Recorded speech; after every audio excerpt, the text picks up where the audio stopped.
The wind at forward operating base Jericho had teeth.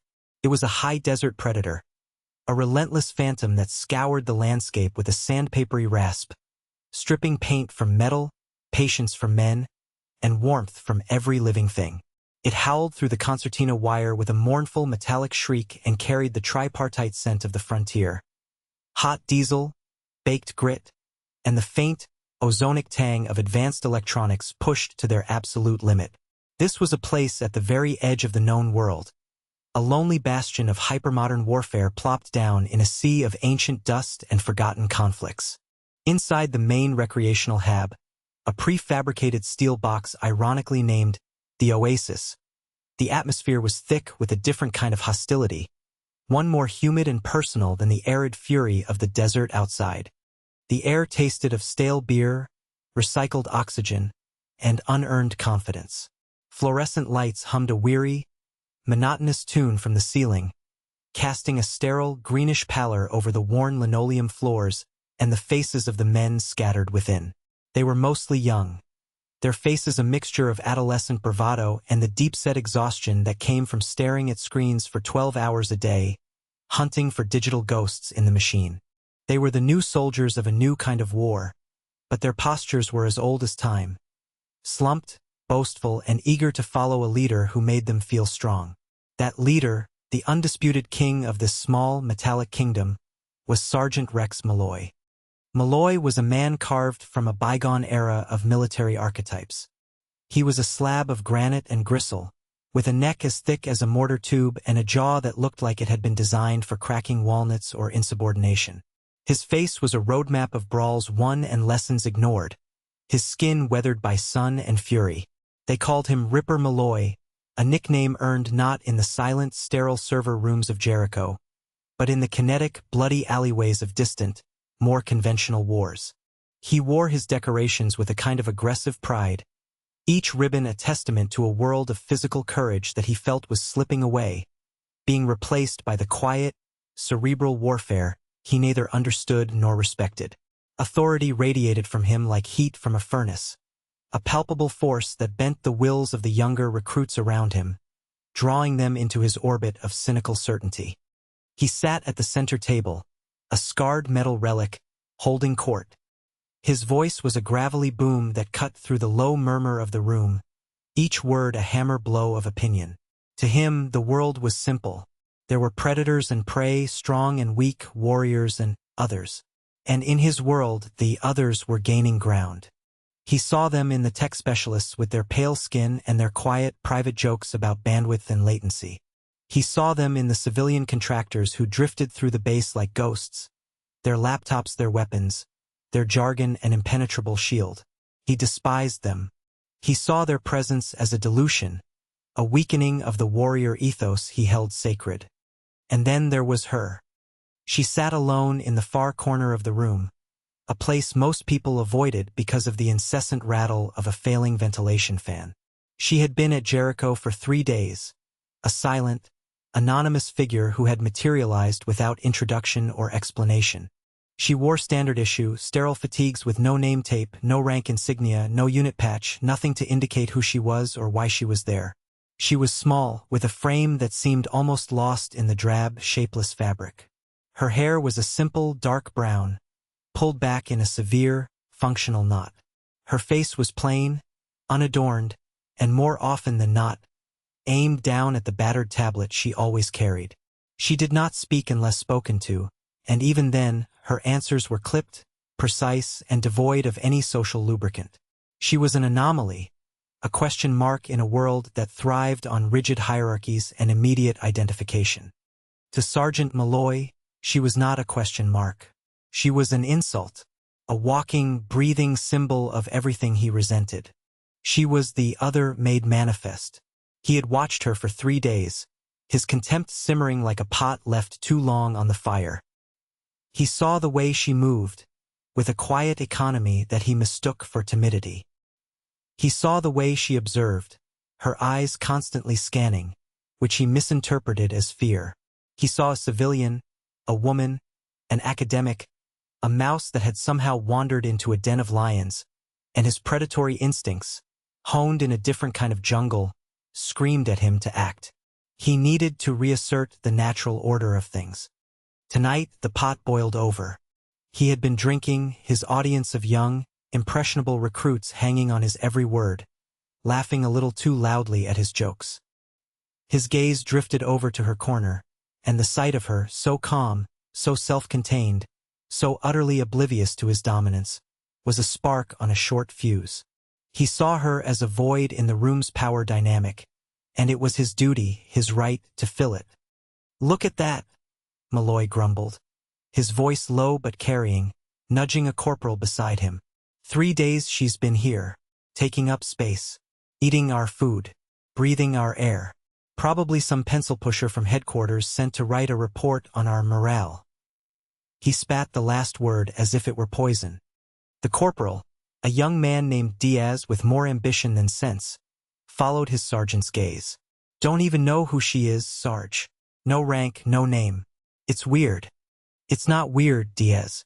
It's disrespectful," Malloy corrected, his voice rising, capturing the attention of the nearby tables. He pushed his chair back, the metal legs scraping a raw protest against the floor. He stood, a looming shadow in the green light, and the room fell quiet, sensing the shift in the atmosphere. The low hum of the lights and the rattle of the vent fan suddenly seemed very loud. Every eye in the oasis was now fixed on the unfolding drama. The massive sergeant and the small, anonymous woman in the corner. She did not seem to notice. Her focus remained on the glowing screen of her tablet, her fingers tracing lines of code that were, to the men in that room, as arcane as ancient hieroglyphs. This apparent ignorance of his presence was the final offense. It was a rejection of his power, and it could not be tolerated. He began to walk toward her, his boots thudding on the floor with deliberate, menacing weight. His disciples, the half-dozen recruits from his table, rose and followed, a pack of hyenas falling in behind their alpha. They formed a loose, intimidating semicircle around her table, cutting her off from the rest of the room, trapping her in the corner. "Evening, ma'am," Malloy began, the word ma'am a deliberate, condescending barb. His voice dripped with false courtesy. She did not look up immediately. She finished a line of code, her finger making one final, decisive swipe across the screen. Only then did she slowly lift her head. Her eyes were a calm, neutral gray, and they met his without a flicker of fear or surprise. They simply registered his presence, cataloged it, and waited. It was the look of a scientist observing a specimen, and it infuriated him.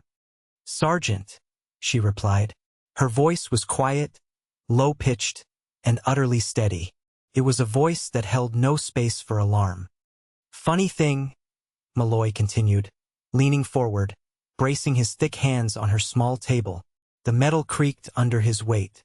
He was invading her space, a classic tactic of intimidation. "We've got rules here, regulations. Everybody wears their rank. Everybody wears their name. It's how we know who's who. It's how we maintain discipline. You seem to think you're above that." "My presence here is authorized," she stated simply. It was not a defense.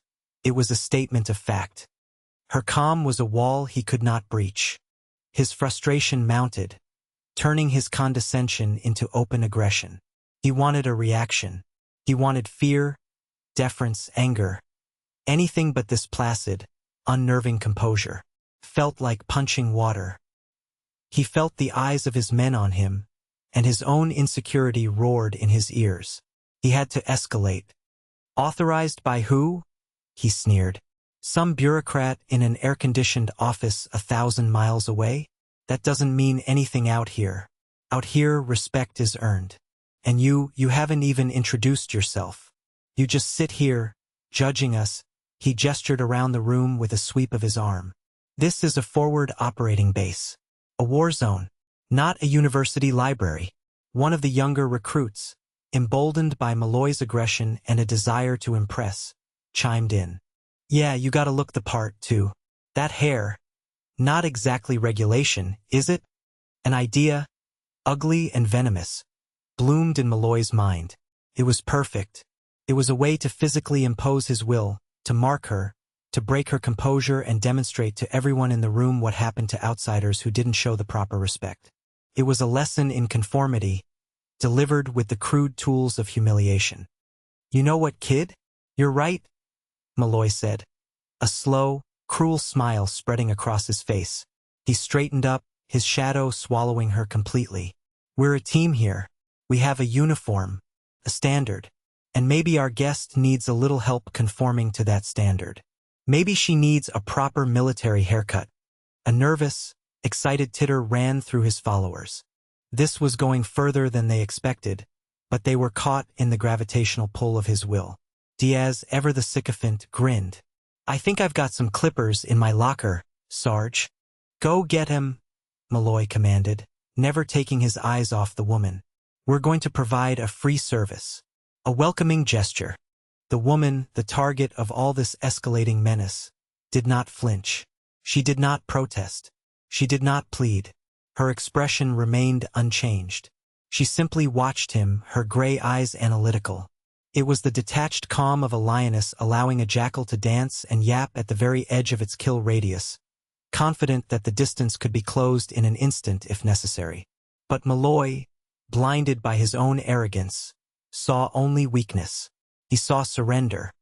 Diaz returned moments later, holding a pair of heavy-duty electric clippers.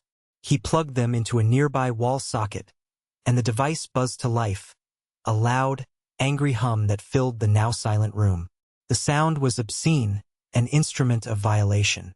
Malloy took the clippers from him, weighing them in his hand. The vibration traveled up his arm. He felt powerful. He felt in control. "Now," he said, his voice dropping into a theatrical, menacing purr. "Let's not make this difficult. We're just going to give you a little trim. Bring you into compliance." He took a step closer. The buzzing clippers were inches from her head. The recruits shuffled their feet, a few of them now looking deeply uncomfortable. This had started as a game of verbal jousting, but it had crossed a line into something far more serious. Yet no one dared to intervene. Malloy's authority in this room at this moment was absolute. The woman finally moved. She did not stand or shrink away. She simply placed her hands flat on the table, her gaze unwavering. "Sergeant," she said, her voice still impossibly calm, though it now carried a new resonance, a note of clinical warning. "I strongly advise against your proposed course of action." "Is that a threat?" Malloy laughed, a harsh, ugly sound. "From you?" "It is a tactical assessment," she replied, the words precise and cold. "You have miscalculated the variables.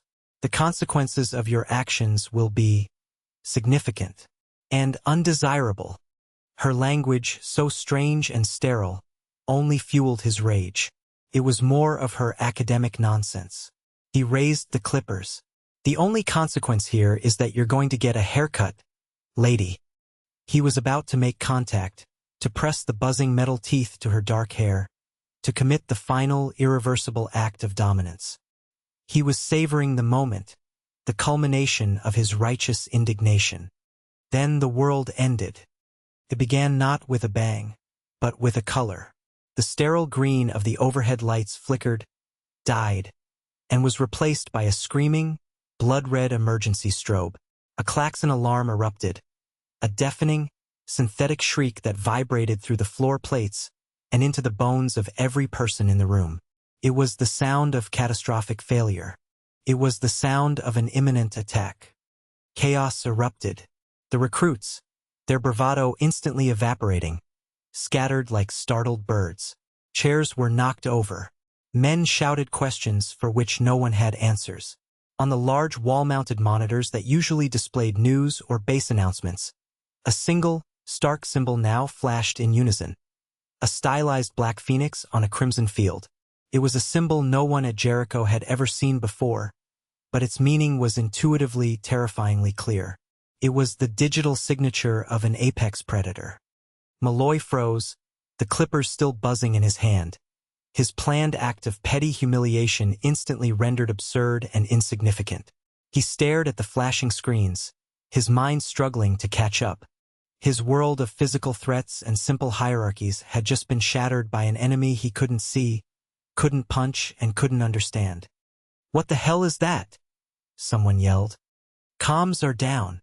I can't reach command," another voice screamed in panic. A frantic tech specialist, a lieutenant barely out of his teens, was frantically typing at a terminal near the door. "It's a full-spectrum assault. They're in everything. The grid, the comms, the automated defenses. Oh God, they're turning our own perimeter guns against us." Outside, the deep, percussive thump-thump-thump of heavy automated cannons began, firing not outwards at the desert, but inwards, at the base's own infrastructure. Sparks flew past the hab's reinforced windows. The lights flickered again and died completely, plunging the room into a terrifying darkness punctuated only by the hellish red strobes of the alarm. The buzzing of the clippers in Malloy's hand died as the power cut out. The silence that followed the klaxon's demise was somehow worse, filled only with panicked breathing and the distant, rhythmic destruction of their home. In that moment of pure, abject terror and confusion, when leadership had collapsed and every soldier was just a frightened human in the dark, a new sound emerged. It was the crisp, clean click of a tablet's magnetic cover being opened, and then a voice. "Lieutenant, give me your terminal. Now." It was her voice, the woman from the corner. But it was not the same voice. The quiet, observational tone was gone. This voice was forged from ice and steel. It was the voice of absolute, unquestionable command. It did not request. It did not suggest. It stated a fact of the new reality. A beam of light from her tablet cut through the darkness, illuminating her face. Her expression was no longer calm. It was something beyond calm. It was a state of supreme, focused intensity. The scientist who had been observing a specimen was gone. In her place was the surgeon, scalpel in hand, at the moment of the first incision. The young lieutenant, paralyzed by fear, just stared at her. Who are you?" he stammered. She did not waste time answering. She moved past him with a fluidity that was breathtaking, a blur of purpose in the strobing red gloom. She did not shove him aside.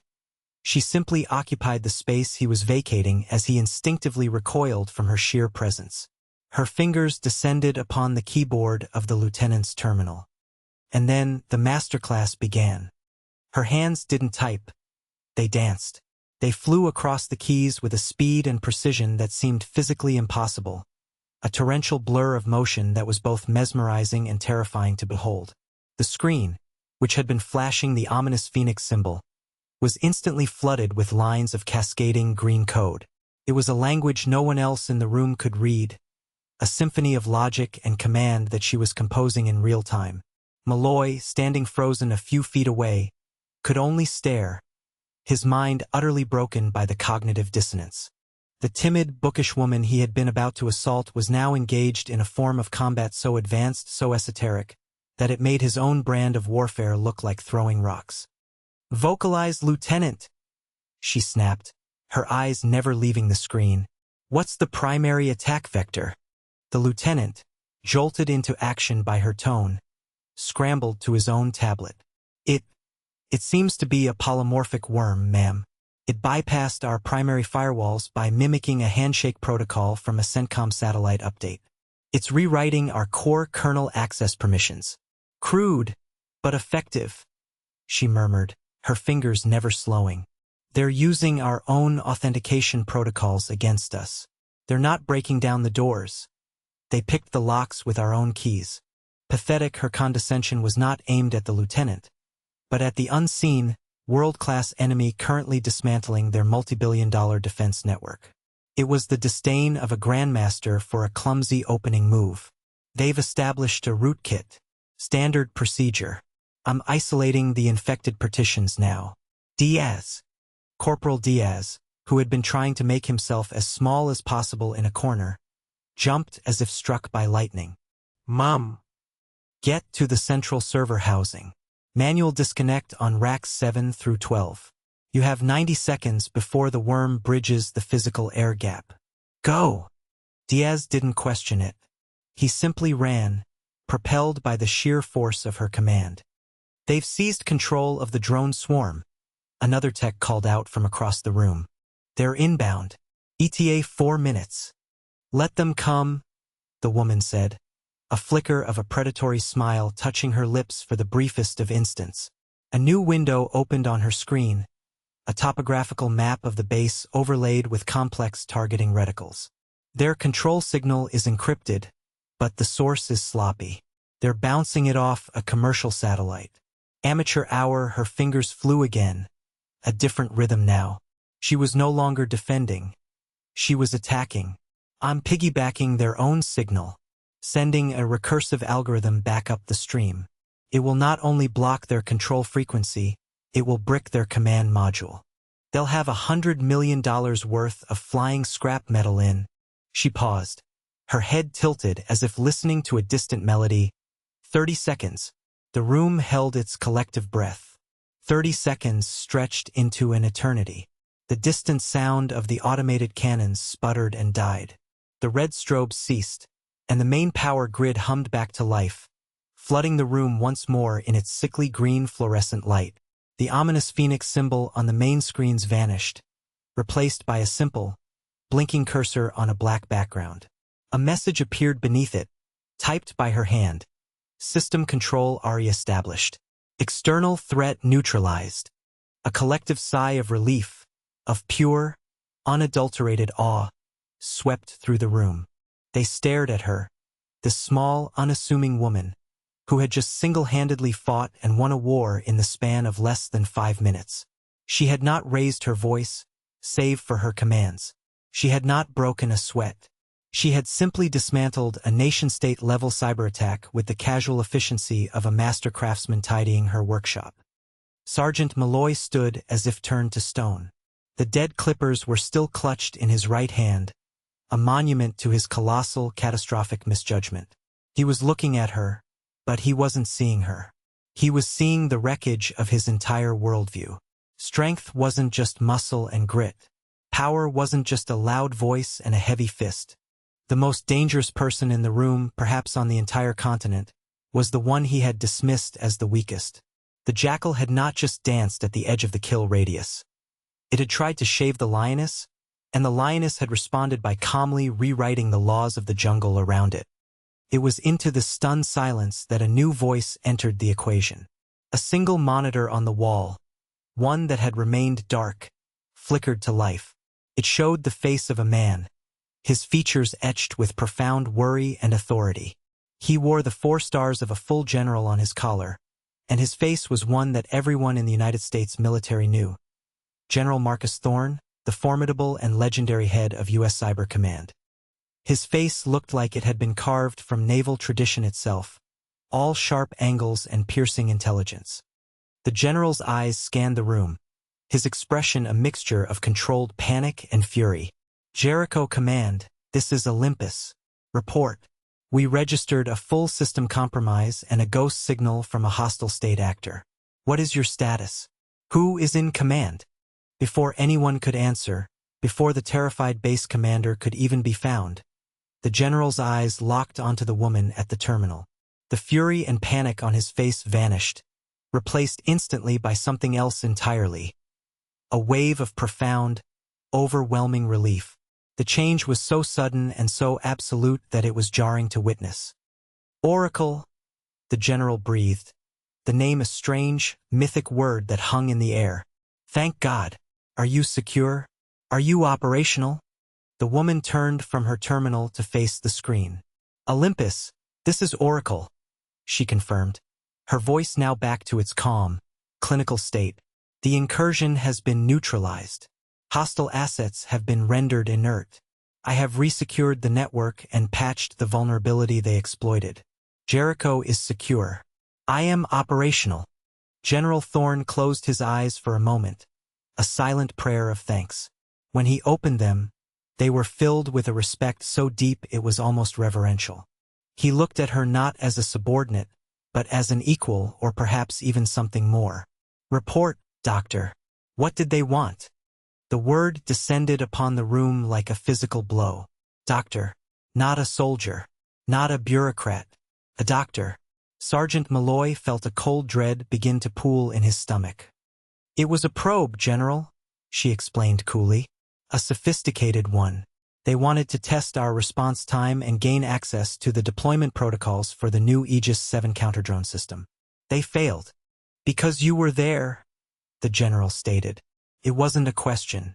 We deployed you to oversee the final installation, not to single-handedly repel a foreign invasion. His gaze then hardened as he took in the scene around her. The overturned chairs, the frightened faces of the recruits, and Sergeant Malloy, standing there with a pair of hair clippers in his hand like the world's dumbest assassin. The general's eyes narrowed into dangerous slits. Doctor, what is the meaning of this? Why is your operational security compromised? Who is that man, and what is he doing? The entire room seemed to shrink under the weight of the general's glare, which was now focused entirely on Malloy. Rex Malloy, Ripper, the king of his little domain, now felt like an insect under a microscope. He could not speak. His throat was closed, his lungs empty. The woman, Dr. Eris Thorne, turned her head and looked at Malloy. Her gray eyes held no anger, no triumph, no malice. They held only a calm, dispassionate assessment. She was a scientist again, observing the results of a failed experiment. This is Sergeant Rex Malloy, General, she said, her voice even. He and his men were concerned that my appearance did not conform to local standards. They were about to take corrective action. The silence that followed her statement was absolute. It was the kind of silence that precedes a nuclear detonation. General Thorne's face, projected on the large screen, went from controlled anger to a shade of purple, so deep it seemed impossible. His mouth opened, but for a moment, no sound came out. He looked at Malloy, at the clippers, at the woman Malloy had been about to assault, and a lifetime of command, discipline, and fury coalesced into a single volcanic eruption. Sergeant! The general's voice boomed, the monitor speakers crackling under the strain. The sound was a physical force, a shock wave of pure rage that made every man in the room, including Malloy, flinch. Do you have any idea who you were about to assault? Do you have the faintest comprehension of the catastrophic idiocy you were about to commit? Malloy's mouth worked, but no sound emerged. That is Dr. Eris Thorne, the general roared, his voice shaking the very foundations of the building.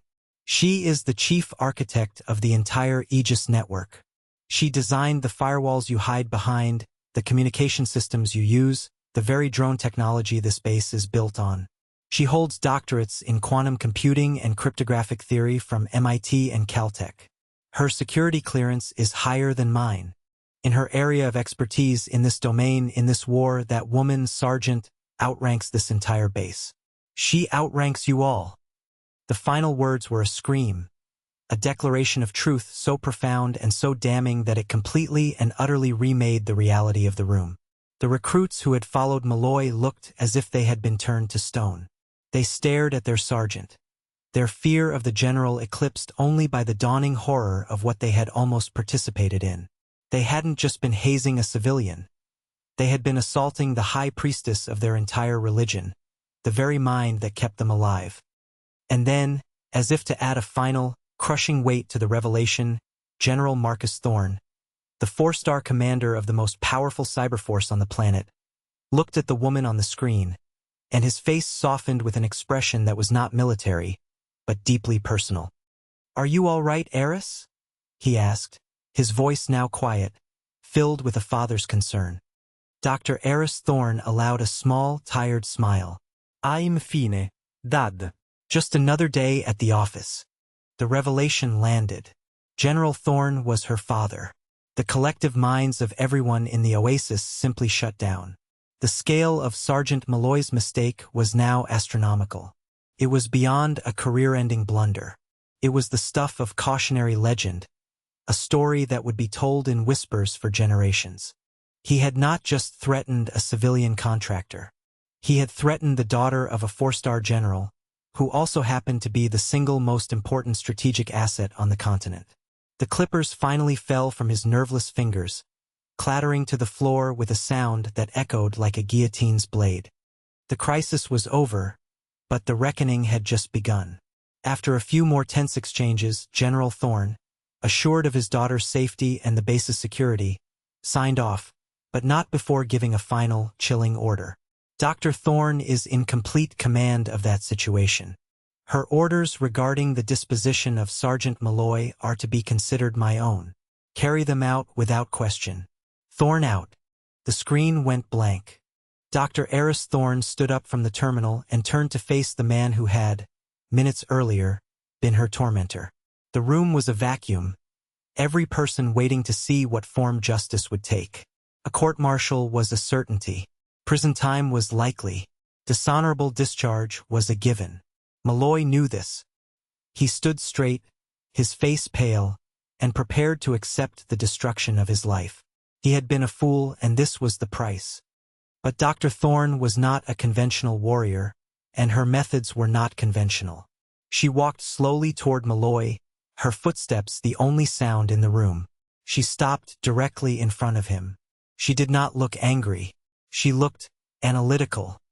"Your mistake was not one of disrespect, Sergeant," she began, her voice calm and instructional, as if she were a professor addressing a struggling student. "Disrespect is an emotional failure. Your failure was tactical. It was a failure of intelligence gathering, of threat assessment, and of situational awareness. You made an assumption based on incomplete and biased data, my gender, my lack of insignia, my quiet demeanor. You concluded I was a non-threat, a soft target." She paused, letting the words sink in. "In your old world, Sergeant, that mistake might have earned you a black eye in a bar fight. In my world, a mistake of that magnitude gets millions of people killed. It loses wars. Today, your flawed assumption almost led you to neutralize your own side's most valuable asset in the middle of an enemy attack. You were, for a brief and critical moment, a more effective tool for the enemy than their multi-billion-dollar cyberweapon." She deconstructed his failure with such surgical, impersonal precision that it was far more devastating than any screaming tirade could have been. She wasn't punishing him. She was educating him, and the lesson was brutal. She was reframing his macho prejudice not as a moral failing, but as a fatal tactical flaw in the modern age. "Therefore," she continued, "a court-martial would be an inefficient use of resources. It would teach you nothing. It would only remove you from the board. My goal is not to punish you. It is to re-educate you, to update your operational software, so to speak." Malloy could only stare at her, confused. "As of this moment, Sergeant, you are relieved of your command. You are reassigned. Your new duty is to serve as my personal attaché for the remainder of my deployment here. You will carry my diagnostic kit. You will ensure my workstation has uninterrupted power. You will stand guard outside my quarters and the server rooms when I am working. You will be my shadow. Your weapon will be holstered, and your hands will be full with my equipment. You will see what I see. You will learn what this new battlefield looks like. You will learn that strength is not always loud. Your re-education begins now. Pick up my case." She gestured to a heavy, hardened pelican case near her table. It was her toolkit, her real weapon, and she was ordering him, the once proud warrior, to be its bearer. It was a subversion of punishment so profound, so complete, that it left him speechless. It was not imprisonment. It was forced proximity to greatness. It was a sentence of observation, of learning. It was, in its own way, a far more humbling fate than a prison cell. He would be forced, day in and day out, to witness the quiet, overwhelming competence of the woman he had so grievously underestimated. Wordlessly, his face a mask of shattered pride and dawning comprehension, Sergeant Rex Malloy bent down, picked up the case, and followed Dr. Eris Thorne out of the room. The recruits, the chorus to the drama, simply watched them go, their world irrevocably changed. The story of that night at FOB Jericho passed into legend. It became a modern fable told at academies and training centers, a cautionary tale for old warriors and a foundational myth for the new. They called it the Barber of Jericho, or Ripper's Razor. The details grew with each telling: the size of the drone swarm, the complexity of the code, the volume of the general's roar, but the core truth remained immutable. True strength is quiet competence. True authority is not taken but demonstrated. And you should never, ever judge a warrior by their uniform or lack thereof. Years passed. FOB Jericho was decommissioned, its mission absorbed into larger, more permanent installations. The wars shifted as they always do. In a brightly lit classroom at the NCO Academy in Quantico, a new generation of sergeants sat listening to their instructor. He was a master sergeant now, a man with salt and pepper hair and eyes that held a quiet, hard-won wisdom. His name was Rex Malloy. He was widely regarded as one of the finest instructors the Academy had, particularly in the integrated warfare curriculum he himself had helped design. He stood before his class, his posture straight, his voice calm and measured. "Your biggest threat on the battlefield," he told them, his gaze sweeping over their young, confident faces, "is not the enemy you can see. It's the assumption you can't see. It's the prejudice in your own mind that tells you who is strong and who is weak, who is a threat and who is not. It will blind you. It will make you miscalculate. And in our world, a miscalculation is fatal." He leaned against his desk. "Let me tell you a story," he said, and a hush fell over the room. They knew the story was coming. It was the old master sergeant's signature lecture. "It's about a time I was young, arrogant, and very, very stupid.